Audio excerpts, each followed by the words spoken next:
लाडली बहनाओं को 450 रुपए में नहीं मिला सिलेंडर, सीएम हेल्पलाइन पर की शिकायत। जी हां, ग्वालियर जिले में 1,32,000 महिलाओं को उज्ज्वला योजना के तहत गैस कनेक्शन मिल चुका है, लेकिन अब तीनों गैस कंपनियों ने ग्वालियर के लिए उज्ज्वला योजना का पोर्टल बंद कर दिया है, जिससे महिलाएं आवेदन नहीं कर पा रही हैं और ग्वालियर सहित जिले में योजना के बंद होने के बाद महिलाएं नए कनेक्शन के लिए भटकने लगी हैं। वहीं जिला खाद्य एवं आपूर्ति विभाग में महिलाएं कनेक्शन के लिए संपर्क कर रही हैं। साथ ही सहायता नहीं मिलने पर सीएम हेल्पलाइन में शिकायत कर रही हैं, जिसके चलते खाद्य एवं आपूर्ति विभाग की सीएम हेल्पलाइन की संख्या बढ़ गई है। बता दें, विधानसभा चुनाव के पहले 2 बार सब्सिडी दी गई, उसके बाद से पैसा आना बंद हो गया और महिलाओं को सिलेंडर का पूरा पैसा भुगतान करना पड़ रहा है।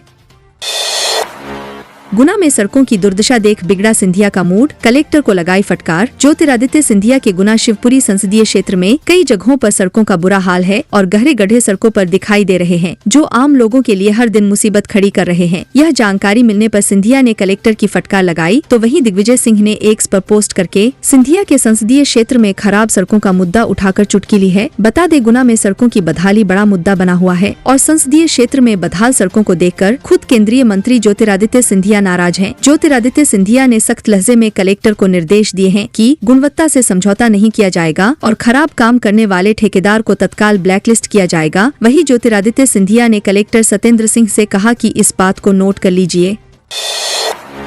एमपी में बड़ा प्रदर्शन, बांग्लादेश में हिंदुओं पर अत्याचार के खिलाफ सड़कों पर उतरे लोग। जी हां, बांग्लादेश में हिंदुओं पर सरेआम अत्याचार हो रहे हैं और हिंदुओं की हत्याएं की जा रही हैं, मंदिरों में आग लगाई जा रही है, लोगों की संपत्तियां लूटी जा रही हैं और बांग्लादेश में हो रहे इस अन्याय की देश भर में खिलाफत भी हो रही है। इस कारण प्रदेश में भी बांग्लादेशी हिंदुओं के समर्थन में मंगलवार को सैकड़ों लोग सड़कों पर उतर आए हैं और लोगों ने हिंदुओं की सुरक्षा की मांग की है। वहीं बांग्लादेशी हिंदुओं पर अत्याचार के विरोध में इंदौर में बड़ा प्रदर्शन हुआ है। बता दें, शहर के हजारों लोग सड़कों पर उतर आए, जिससे रास्ते जाम हो गए। इस दौरान प्रदर्शनकारियों ने केंद्र सरकार से बांग्लादेश के हिंदुओं को सुरक्षा देने की मांग की और हिंदू समाज के इस प्रदर्शन में बड़ी संख्या में महिलाएं भी शामिल हुई हैं।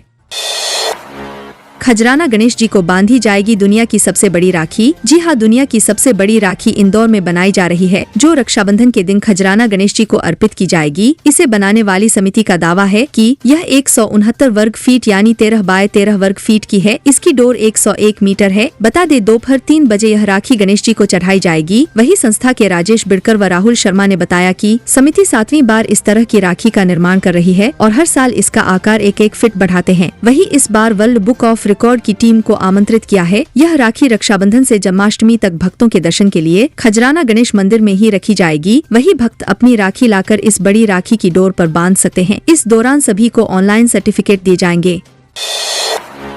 सरकार का बड़ा आदेश, आरएसएस की किताबें पढ़ेंगे कॉलेज के स्टूडेंट्स। जी हां, प्रदेश के कॉलेजों में राष्ट्रीय स्वयंसेवक संघ से जुड़े लेखकों की किताबें खरीदनी होंगी। इसे लेकर उच्च शिक्षा विभाग ने सभी शासकीय, अनुदान प्राप्त अशासकीय और निजी कॉलेजों को आदेश जारी किया है। बता दें, 2 अगस्त को जारी इस आदेश में भारतीय ज्ञान परंपरा से परिचित कराने के लिए भारतीय ज्ञान परंपरा प्रकोष्ठ बनाने का हवाला दिया गया है। वही आदेश में 88 किताबों की सूची लेखकों के नाम के साथ जारी की है। इसमें कहा गया है कि कॉलेजों को इन किताबों की एक प्रति तुरंत खरीदनी है। वही खरीदी का खर्च सरकारी कॉलेज जनभागीदारी समिति से उठाया जाएगा और हर कॉलेज को ये किताबें खरीदनी है। बड़े तालाब में लहराया देश का सबसे बड़ा झंडा, सीएम ने तिरंगा लहराकर गाया गीत। मध्य प्रदेश के सीएम मोहन यादव ने ऐलान किया है कि जल्द ही राजधानी के बड़ा तालाब के बीचों बीच देश का सबसे बड़ा तिरंगा फहराएगा। ये ऐलान सीएम ने मंगलवार को बड़ा तालाब के बोट क्लब पर आयोजित तिरंगा यात्रा कार्यक्रम में कही। बता दें कि इस यात्रा का आयोजन क्रूज पर किया गया है। बता दें, सीएम मोहन यादव ने गुब्बारे उड़ाकर तिरंगा यात्रा का शुभारंभ किया है। इसके बाद मध्य प्रदेश स्पोर्ट्स अकादमी के खिलाड़ियों ने स्पोर्ट्स बोट में तिरंगा लेकर परेड की। इस दौरान सीएम ने तिरंगा लहराकर सभी का उत्साहवर्धन किया। भोपाल में वित्त मंत्री निर्मला सीतारमण ने टैक्स को जीरो करने को कहा। जी हां, केंद्रीय वित्त मंत्री निर्मला सीतारमण ने भारत में लग रहे टैक्स को लेकर मध्य प्रदेश में बड़ा बयान दिया है। बता दें, राजधानी भोपाल में मंगलवार को आयोजित Indian institute of science education and research के 11वें दीक्षांत समारोह में निर्मला सीतारमण ने कहा कि हर कोई टैक्स से जुड़े हुए सवाल पूछता है। हर कोई चाहता है कि टैक्स कम हो, पर मैं तो चाहती हूँ कि टैक्स जीरो हो, लेकिन ऐसा नहीं हो सकता है क्योंकि देश के सामने अभी बहुत सारी चुनौतियाँ हैं। टैक्स से संबंधित सवाल मुझे बिल्कुल भी पसंद नहीं है। वित्त मंत्री निर्मला सीतारमण ने कहा कि देश को चुनौतियों से निपटने के लिए टैक्स की जरूरत है और हम अंतर्राष्ट्रीय स्तर पर कई काम करने हैं और हम फंड के लिए दूसरे देशों पर निर्भर नहीं रह सकते। इसलिए देश को चलाने के लिए पूंजी की आवश्यकता होती है।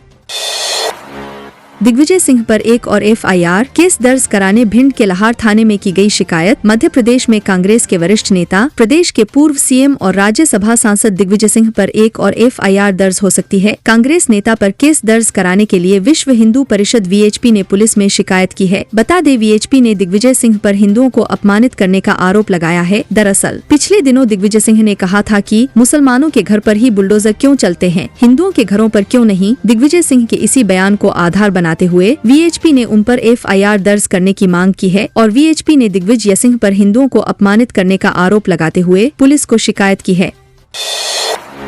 जीतू पटवारी को कांग्रेस आलाकमान ने अचानक दिल्ली क्यों बुला लिया? बंद कमरे में घंटों तक क्या हुई चर्चा? PCC चीफ जीतू पटवारी को अचानक कांग्रेस आलाकमान ने दिल्ली बुला लिया। जीतू पटवारी ऐसे अकेले प्रदेश अध्यक्ष नहीं थे, बल्कि कई राज्यों के प्रदेश अध्यक्षों और प्रभारियों को कांग्रेस आलाकमान ने दिल्ली तलब किया और घंटों तक सभी के साथ बंद कमरे में मीटिंग चली है। बता दें, जीतू पटवारी को जब से PCC चीफ बनाया है, तब से कांग्रेस के अंदर प्रदेश नेतृत्व पर सवाल खड़े हो रहे हैं और कमलनाथ के समय कांग्रेस विधानसभा चुनाव हारी, जिसके बाद जीतू पटवारी को दी गई है। जीतू पटवारी के आने के साथ ही प्रदेश भर से तमाम कांग्रेस नेताओं ने पार्टी छोड़ी और बीजेपी में शामिल हो गए। अब बंद कमरे में कांग्रेस आलाकमान ने जीतू पटवारी को लेकर क्या फैसला लिया या कौन से नए निर्देश दिए, वह तो आने वाला वक्त ही बताएगा।